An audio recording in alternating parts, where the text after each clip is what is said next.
Hello everyone, আসসালামু আলাইকুম। সবাই কেমন আছে? আশা করি সবাই অনেক ভালো আছে। ওই দিন যাচ্ছিলাম একটু বাহিরে যাওয়ার সময় একটু আমার মুরগির বাচ্চাগুলোকে খাবার দিয়ে যাচ্ছিলাম। আর দুর্ভাগ্যবশত মুরগির বাচ্চাগুলো বেশি দিন বাঁচলো না। এই ভিডিওটা এডিট করতে করতেই মুরগির বাচ্চাগুলো মারা গেল।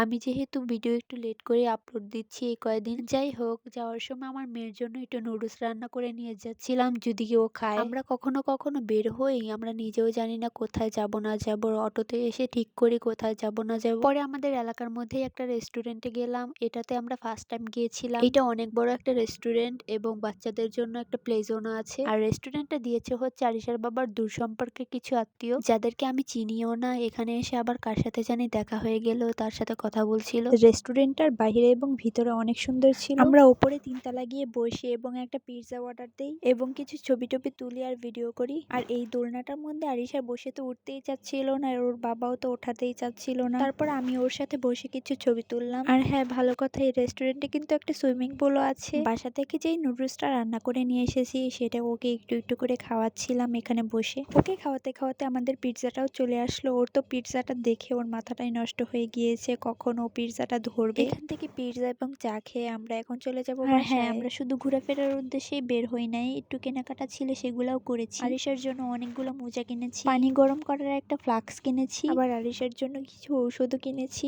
আজকের ভিডিওটা এই পর্যন্তই। সবাই সুস্থ থাকবে, ভালো থাকবে, আমাদের জন্য দোয়া করবে। আল্লাহ হাফেজ।